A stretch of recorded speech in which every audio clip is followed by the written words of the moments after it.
Rojava'yı konuşuyoruz. Tabii bir anda her şey değişti. Yani bu kadarı bekleniyor muydu? Evet, Kürtler bekliyordu ama genel kamuoyuna baktığımızda ya bu kadarını da yapamazlar deniliyordu ama oldu. Şimdi bu saldırılar karşısında da Kürtler Rojava'yı savunmaya çalışıyorlar. Bu süreç halen devam ediyor. HDP olarak bu durumu, bu tabloyu nasıl değerlendiriyorsunuz? Yani evet, HDP olarak biz bu durumu aslında yani 20. yüzyılın devamı olarak değerlendiriyoruz. Yani 20. yüzyılın başında nasıl o dönemde egemenler, yani uluslararası emperyal güçler ve bölge devletleri Kürtler üzerinde bir tecrit uygulayıp Kürtlerin dünyaya sesi duyulmasını ve de dünyada görünür kılmasını engelleyip ve Kürt coğrafyasını Kürtleri kendi arasından böldükten sonra bir ittifak kuruldu. Kürt karşıtı ittifak diye tanımlayabiliriz. Bu ittifakın ayakta kalma çabası ve ayakta kalmanın kararlılığı kendi penceresinde, kendi cephesinde kararlı olarak görüyoruz. Yani şunu net olarak ortaya bunu söyleyebiliriz. Yani evet, yani bu Kürt karşıtı ittifak uygulamış oldukları tekçi ve inkar politikaları geldiğimiz noktada çoğulculuğa karşı ya da Kürtlerin demokratik direncine karşı ayakta durmakta zorlanıyor. Ama biz özellikle burada gördük ki yani Türkiye Cumhuriyeti Devleti bu Kürt karşıtı ittifakı ısrarla ayakta tutma çabasını gösteriyor.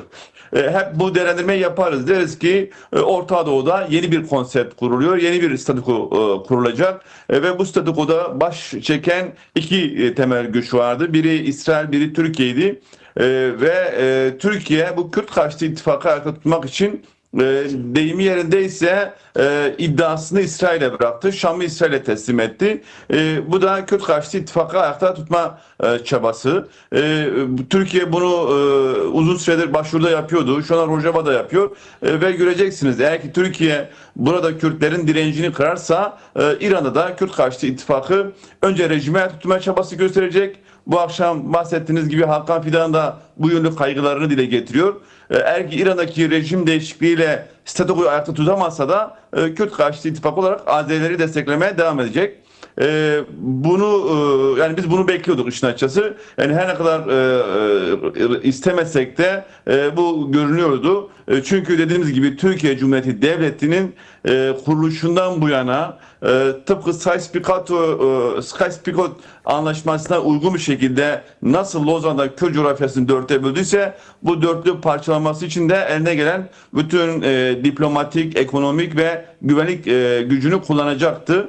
Ama bu başta Türkiye olmak üzere Orta Doğu'na ciddi anlamda kaybettiriyor. Peki bundan sonrası için, yani bu yeni bir durum.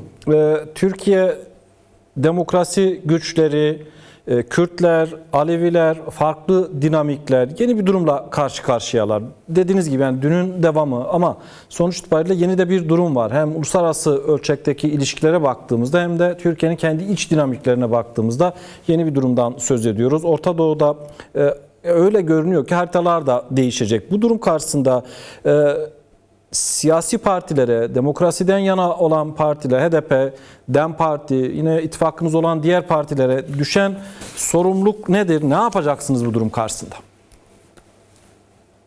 Yani bu durumda iki temel meseleyi vurgulamak lazım. Aslında iki ortak mücadele alanı vurgulamak lazım. Birincisi ve en önemlisi, Kürtler bu süreçte zaten bu öne çıktı. Yani Kürtlerin aslında 200 yıllık tarihsel bir yetersizliği olan Kürt ittifakını kurma ve özellikle 21. yüzyılın başında bunu çok daha görünür kılıp çeşitli dönemlerde Ulusal Kürt Kongresi ya da Kürt ittifakının somutlaştırma çabaları maalesef hep sekteye uğratılmıştı. Geçen seneden bu yana özellikle barış ve demokratik toplum sürecinden bu yana Kürtler ittifak açısından ciddi bir çalışmalara başlamıştı ve bu ivme hızlanmıştı. İşte Rojava'da Kürt güçleri toplandı. Başvuruda Kürt güçleri biraz daha artık sürece farklı bakıyor. Bakü'de böyle bir çalışma oldu. Dolayısıyla ama bu özellikle Halep'ten sonra Kürtlerin hem öfkesi görünür kılmaya başladı, hem de Kürtler şunu gördü ki birlikte hareket etmedikleri sürece başka bir kurtuluşları yok. Bakın yine 20. yüzyılda atıfta bulunacağım. Çünkü Kürtler özgürlüklerini kaybettiği yerdir 19. yüzyıl ve 20. yüzyıl. O nedenle dönem 20. yüzyılda atıfta bulunacağım. Bakın bu sistem Kürtleri sadece coğrafyasından bölmedi bu sistem.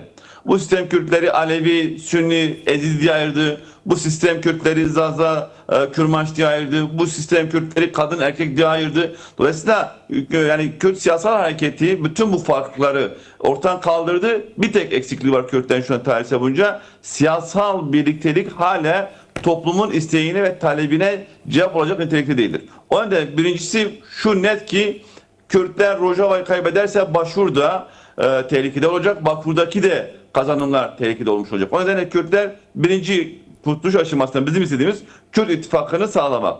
İkincisi şu, Kürtler bulundukları bütün coğrafyalarda demokratik temelde ve demokratik zeminde yaşama kararlılıkları ve iradeleri var. Bu da bu yaşadıkları coğrafyaların, ülkelerin demokratik kitle örgütleri farklı toplumsal kesimleriyle ittifak geliştiriyorlar. SDG buydu, HDP buydu, hani işin açıkçası bunu arzuluyordu ve şunu yapacağız. Yani Türkiye toplumundaki ya da işte Suriye toplumundaki bütün farklıların en geniş ittifakı ortak zeminde, demokratik ortak zeminde en geniş ittifakı kurma çabası içerisindeyiz. DEM Parti önümüzdeki süreçte, önümüzdeki hafta bu yönlü çalışmaları sürdürecek. Yani özellikle Suriye'ye gidip gelen heyet yani gözlemlerini özellikle ana muhalefet partisi ve diğer muhalefet partileriyle görüşerek aktaracak ve onlara bu süreçte eğer ki birlikte hareket edilemezsek yani tekçiliğin yeniden tahakkümü aslında toplumun kaosa ve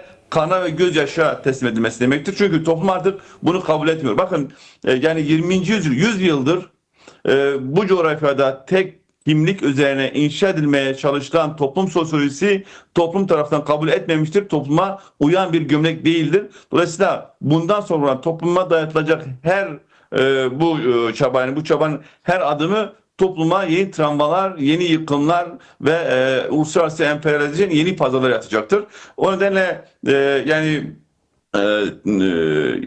şu anda yapılması gereken en geniş ittifakın inşasına ve acil müdahalesine var. Yani eminim CHP'de diğer Türkiye Muhalefet Partileri ve Demokratik Kitle Örgütleri de bu tehlikenin farkında olup DEM Partisi'nin yapacağı bu çağrıya da davet icap edeceklerdir.